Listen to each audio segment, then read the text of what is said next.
In my nearly 20 years of real estate, home prices have risen dramatically. I'm going to ask you a question you may have never thought about, but if you don't give it the utmost consideration, I'd border on calling you crazy.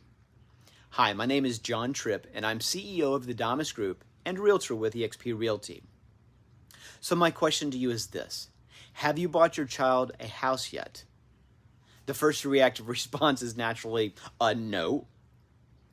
But when you think about the price of your first home and the prospects of what they'll be when your child is grown and out of the house in, say, 5, 10, 15 years or so, can you imagine what prices are going to be? Because I can't.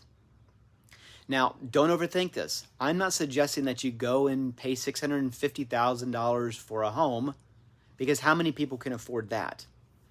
But imagine owning a property for 10 to 15 years and paying it down or even off, and the time your child learns to take her first steps, all the way through the time she steps off the stage with her brand new diploma.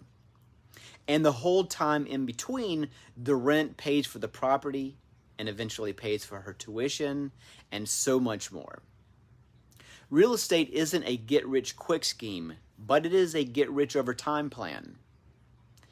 If you're not thinking about how you can fund your child's future, you should reach out to me to talk. Call me at 703-552-5259 or email me at info@thedomusgroup.com.